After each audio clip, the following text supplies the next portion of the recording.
Hello everyone, कैसे हैं आप सब लोग। हम आपको अपने चैनल सुमन फूड रेसिपीज़ में खुशामदीद कहते हैं। आज एक नई और मुनफरिद रेसिपी के साथ मैं आपके सामने हाजिर हूँ और आज आपके साथ शेयर करने जा रही हूँ मछली के सालन की रेसिपी। सर्दियाँ चुके नज़दीक आ चुकी हैं और इसलिए मैंने सोचा कि आपके साथ एक अच्छी सी रेसिपी क्यों ना शेयर की जाए। तो आज मैं मछली के सालन की रेसिपी आपके लिए लेकर आई हूँ। मछली जो कि हमारी हेल्थ के लिए बहुत ही मुफीद है। हमारी स्किन के लिए बात की जाए या हमारे बालों के लिए बात की जाए तो ये हमें बहुत ही फ़ायदा देती हैं। तो इसीलिए मैंने सोचा कि आपके साथ इसकी रेसिपी क्यों ना शेयर की जाए। यहाँ पे मैंने ले ली है, इंग्रेडिएंट्स नोट कर लीजिएगा। साइमन फिश मैंने यहाँ पे यूज़ कर रही हूँ जो कि है 2 किलो। 2 अदद बड़े प्याज मैंने यहाँ पर ले लिए हैं। टमाटर 2 अदद। हल्दी यहाँ पे ले ली है मैंने 1 टीस्पून। लाल मिर्च 1.5 टीस्पून। नमक हस्बे जायका है, यहाँ पे मैं 1 टेबल स्पून यूज़ करूँगी। लीमू 4 अदद, इनका हम रस इस्तेमाल करेंगे। और मछली मसाला यहाँ पर हम यूज़ करेंगे 2 टेबल स्पून। दही हम लेंगे यहाँ पे 1 प्याली। ये तमाम इंग्रेडिएंट्स हैं जिनसे आज की हमारी बहुत ही मज़े की रेसिपी तैयार होगी। मछली का सालन बनाने के लिए सबसे पहले इसकी हम कर लेंगे मैरिनेशन करने के लिए यहाँ पे मैंने एक बाउल ले लिया है। इस बाउल में हम ऐड करेंगे 1 प्याली दही, जो कि इंग्रेडिएंट्स में मैंने पहले बता दिया था आपको। 1 प्याली दही शामिल करेंगे। इसके साथ दूसरी चीज़ हम शामिल करेंगे 4 अदद नींबू जो हमने लिए थे उसका मैंने रस निकाल लिया है, उनका रस हम शामिल करेंगे यहाँ पर। और यहाँ पे मैंने जो मछली मसाला लिया था 2 टेबल स्पून वो ऐड करेंगे। इन सब चीज़ों को अच्छे से हम मिक्स कर लेंगे और इन सब को मिक्स करने के बाद हम अपनी जो हमारे पास मछली है उसको हम इसमें थोड़ी देर के लिए फॉर 30 मिनट्स, आधे घंटे के लिए हम इसे इसमें रहने देंगे। इस तरह से ये तमाम पीसेस मछली के हम ऐड करते जाएंगे और इसको 30 मिनट्स के लिए 30 मिनट के लिए हम छोड़ देंगे ताकि अच्छे से मसाला इसमें रच जाए।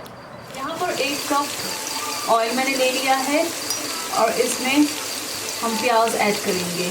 प्याज जो कि हमने 2 अदद ले लिए थे, मैंने उनको यहाँ पर काट लिया है और इस तरह ऑयल में शामिल कर लिया है। प्याज़ों को हम गोल्डन ब्राउन होने देंगे। गोल्डन ब्राउन कलर आने पर हम इसे मज़ीद इस रेसिपी को आगे बढ़ाएंगे, लेकिन यहाँ तक अब मैं आपको बता रही हूँ कि ऑयल में हमने प्याज़ों को गोल्डन ब्राउन होने देना है।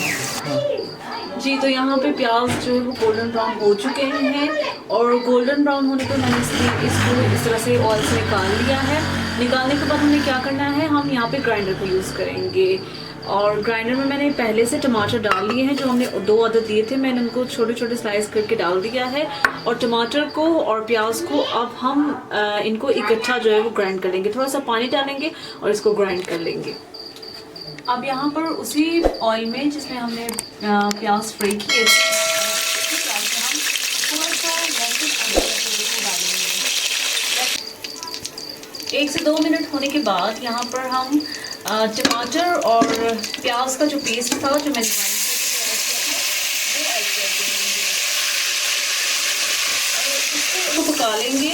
और जब इसका ऑयल ऊपर आ जाएगा तो हम इसमें जो हमने अपना मैरिनेशन रेडी किया हुआ है उसे इसमें ऐड करेंगे। इस स्टेज पे हम नमक भी ऐड कर देंगे, जो कि मैंने आपको बताया था उसका जायका मैंने यहाँ पे 1 टेबल स्पून दिया है। और हल्दी भी साथ में शामिल करेंगे और यहाँ पर जो हमने मछली मसाला लिया था वो भी ऐड कर देंगे। इस तरह से हमने इसको पकाते रहना है जब तक इसका ऑयल ऊपर ना आए। 2 से 3 मिनट यहाँ पर गुजर चुके हैं। 2 से 3 मिनट गुजरने के बाद आप देख रहे हैं कि इसके सरफेस पे ऑयल आ चुका है। जब इस तरह बबल्स बनने लग जाए तो हमने इस स्टेज पे ऐड करनी है मछली के पीसेस। याद रहे पूरी मैरिनेशन हम शामिल नहीं करेंगे पहले। सबसे पहले यहाँ पे हम मछली के पीसेस इस तरह से 1 बाय 1 ऐड करते जाएंगे और पानी हम बिल्कुल नहीं यहाँ पे यूज़ करेंगे। जो दही है वो अपना पानी खुद जो है वो छोड़ेगा और ये मछली जो है वो उसी में पकेगी। तो खुद से हमने एडिशनल पानी नहीं डालना है। हमने जस्ट यहाँ पर मछली के पीसेस यहाँ पे फर्स्ट ऑफ ऑल ऐड करने हैं और उसके बाद देन हम इसकी जो मैरिनेशन जो मसाला हमने रेडी किया है वो इसमें जाएगा। सबसे पहले पीसेस ऐड कर दिए हैं, हम इसे 2 से 3 मिनट तक छोड़ देंगे। इस तरह से हमने तमाम पीसेस को ऐड कर दिया है और अब हमने क्या करना है, हमने इसे हिलाना है। याद रहे हिलाना कैसे है, इसको बिल्कुल भी इसके अंदर चम्मच नहीं चलाएंगे हम। चम्मच के साथ इसको हिलाने से क्या होगा, मछली चुट सकती है। तो हम इस तरह से इसको हिलाएंगे। आप देख रहे हैं मैंने देशी को इस तरह से पकड़कर तो हिलाया है। इसी तरह से हम इसको हिलाएंगे। 2 से 3 मिनट यहाँ पे गुजर चुके हैं, आप देख सकते हैं। अब यहाँ पे हम जो ये हमारी मैरिनेशन थी, यहाँ पे हमने इसको ऐड कर देना है और इसी में हमारी मछली जो है वो पकेगी। मज़ीद हमने क्या करना है, इस तरह से ऐड करने के बाद हम 10 मिनट के लिए मछली को दम पे छोड़ेंगे और ये मछली हमारी जो है वो दम पे तैयार होगी। 10 मिनट गुजर चुके हैं यहाँ पर। दम का टाइम ऑलमोस्ट कंप्लीट हो गया है।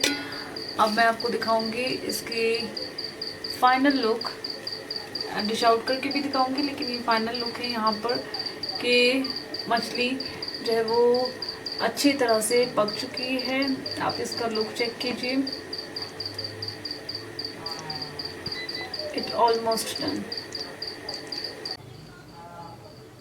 ओके जी व्यूअर्स, तो ये देखिए मैंने इस सालन को डिश आउट कर लिया है। आप देख सकते हैं कि ये हमारी फाइनल लुक है, जिसमें मैं आपको दिखाने जा रही हूँ कि मछली जो है वो कितनी अच्छे से जो है वो तैयार हो चुकी है।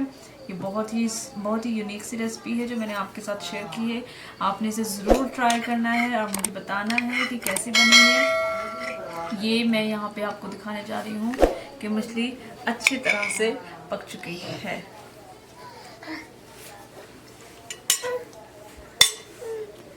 तो इसे ज़रूर ट्राई कीजिएगा। आपने मुझे बताना है कि रेसिपी कैसी बनी है। आप देख रहे हैं कोई हमने इसमें चम्मच नहीं चलाया है, हमने जस्ट इसको चम्मच के बगैर पकाया है। आपने इसी तरह से इसको पकाना है और मुझे बताना है कि कैसी रेसिपी बनी है। अगली बार एक बार फिर से हाजिर होंगे एक नई मुनफरिद सी रेसिपी के साथ। तब तक अपना बहुत सारा ख्याल रखिए।